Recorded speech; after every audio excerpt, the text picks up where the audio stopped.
What if the person tormenting you in the shadows turned out to be the one who tucked you into bed at night? That's the question that haunted a quiet Michigan town in 2021, when the line between protection and persecution collapsed in the most unthinkable way. Lauren Licari was only 16, tender, trusting, and caught in the fragile balance of first love. But then, her phone began to bleed with venom. Anonymous messages, each one sharper than the last. They didn't just insult her. They cut into her worth, tore at her trust, and whispered that her world was not safe. At first, Lauren thought it was a cruel prank. Classmates, jealous rivals, the usual suspects of teenage torment. But the cruelty didn't stop. It grew sharper, more personal, dragging her boyfriend, Evan, into a spiral of paranoia. The texts attacked his loyalty, his masculinity, even his family.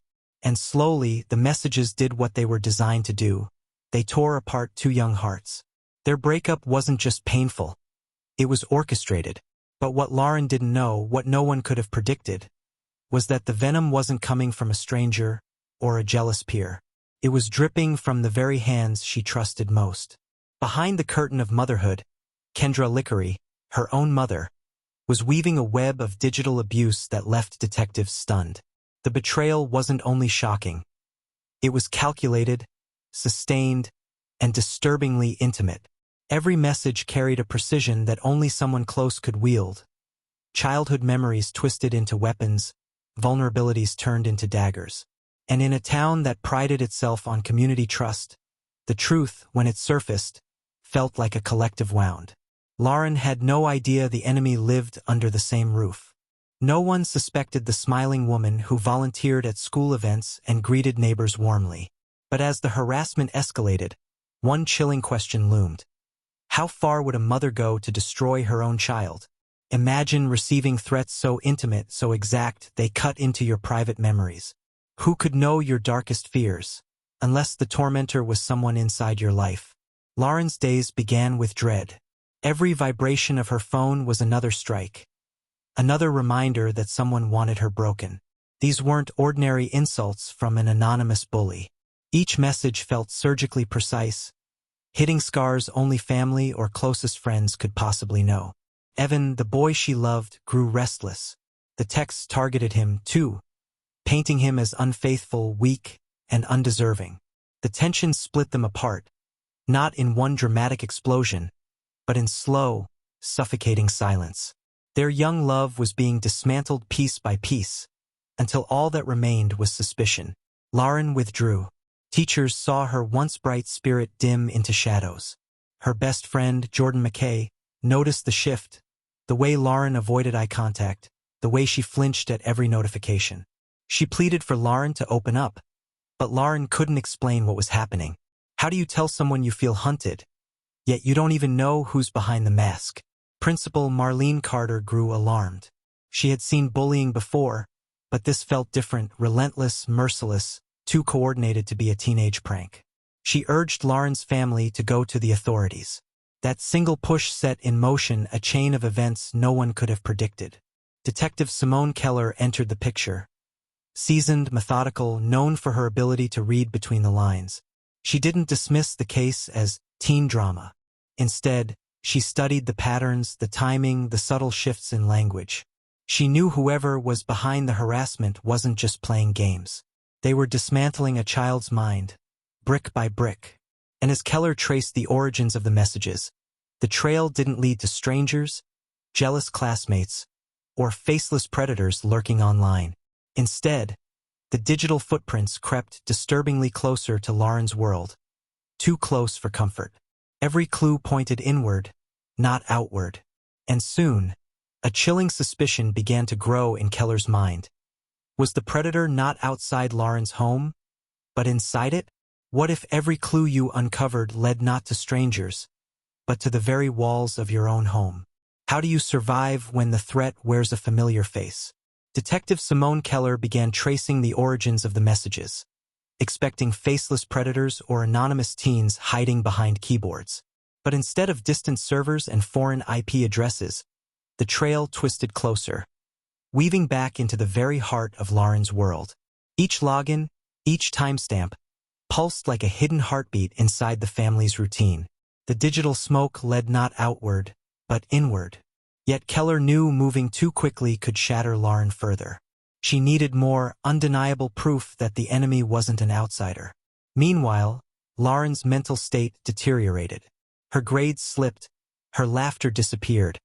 Her room became a fortress of silence. She confided only in Jordan, her loyal friend. But even Jordan couldn't shield her from the psychological warfare. Messages arrived at dawn, during class, at night. An unbroken rhythm of cruelty. Evan, isolated and wounded, cut ties completely. To him, the harassment was a toxin poisoning everything they had. Lauren was left alone, carrying the invisible bruises of betrayal. Then came the false leads. A jealous classmate was questioned. A former neighbor was pulled in. Teachers were scrutinized. Each time the community thought they'd found the culprit, the harassment continued, sharper, darker, more relentless than before. And then, one night, Keller noticed something that froze her blood. A string of messages had been sent while Lauren sat across from her in an interview. The timing was impossible, unless the source wasn't Lauren's peers at all. The realization settled in like ice. Whoever was doing this had constant access to Lauren's private life. Someone close. Too close. Keller stared at the data glowing on her screen. It pointed to a single chilling possibility. The predator was inside Lauren's home, pressing send from the very same roof she slept under. What if the hand that comforted you at night was the same hand that typed the words meant to destroy you? Could you ever look at your home the same way again? Detective Simone Keller leaned closer to the evidence. Her eyes locked on the cold data. The signals repeated the same truth. The harassment wasn't coming from an outsider. It was pulsing from inside Lauren's life, a place meant to protect her. Keller didn't rush. She watched. She mapped the hours each message appeared. Patterns emerged. Text sent at moments Lauren was verifiably elsewhere.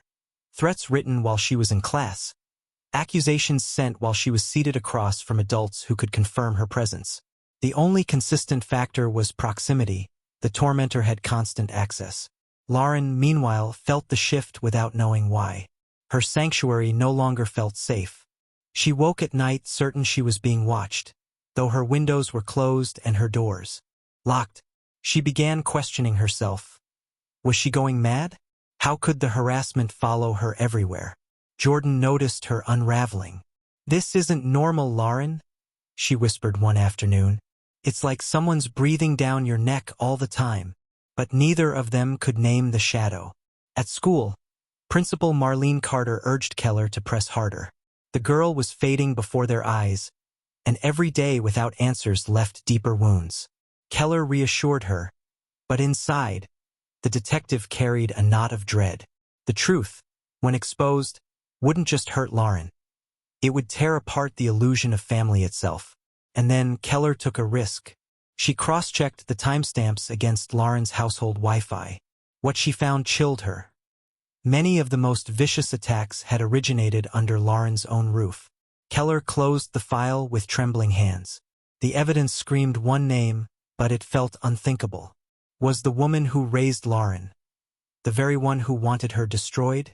What if the predator you hunted wasn't a stranger, but the one who packed your lunches, drove you to school, and told you she loved you? How do you process betrayal when it's born from the very blood that made you? Detective Simone Keller sat across from Kendra Licari, the woman everyone in town described as dependable, cheerful, a model parent. But Keller's files told a darker story. The IP logs, the timestamps, the proximity, all arrows pointed directly to Kendra. Kendra smiled through the questioning, her tone light, her eyes steady. To outsiders, she looked like a mother desperate to shield her daughter from cruel harassment. But Keller noticed something others missed. The small smirk that slipped when she spoke about the tormentor, as if she knew more than she allowed. Meanwhile, Lauren's world was collapsing.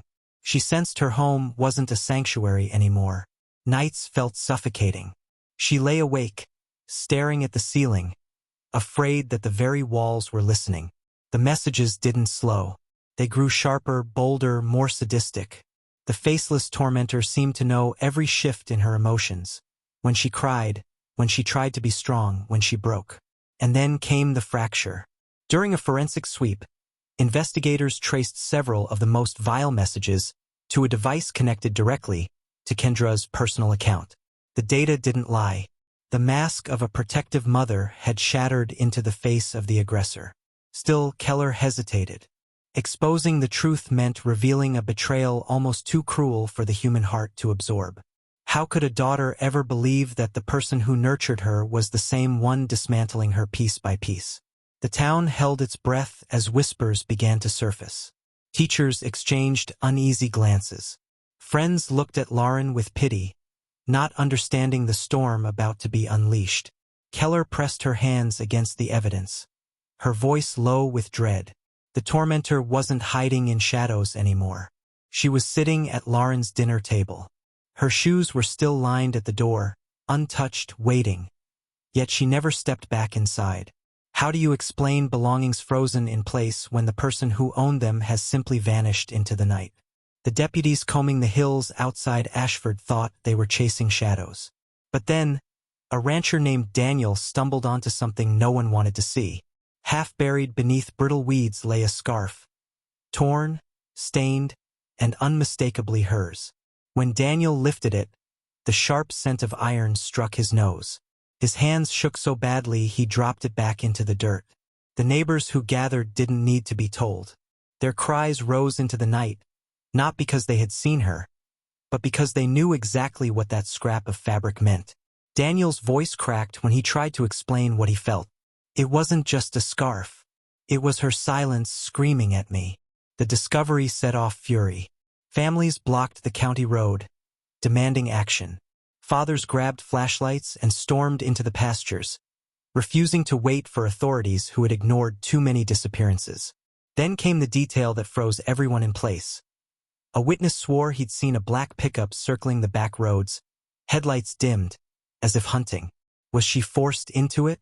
Or had someone planted the scarf deliberately?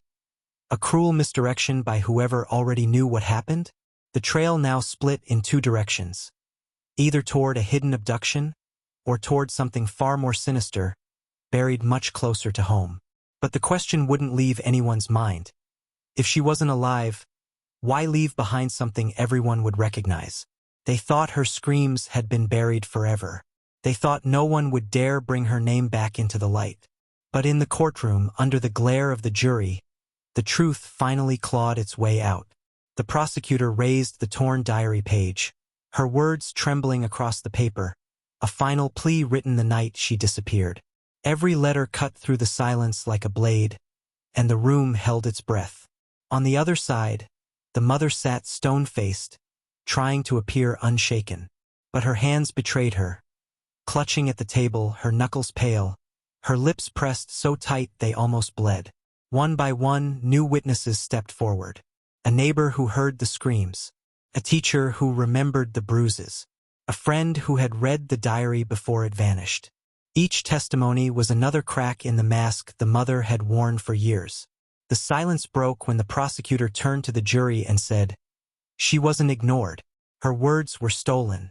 But tonight, her voice is louder than ever, because it condemns her own mother." Gasps spread through the courtroom. The mother lowered her head, but the walls around her had already collapsed. The gavel struck. Guilty. The sound ricocheted through the chamber like thunder. Families wept. Strangers clutched one another. For the first time, the daughter's truth was heard, and it brought the very person meant to protect her to her knees. The mother was led away in chains. And as the doors slammed shut, the world finally knew. Evil hadn't come from outside the home. It had lived within it. And this time, it would never silence her again. Subscribe to the Veil of Secret, where the stories they tried to bury will never stay hidden.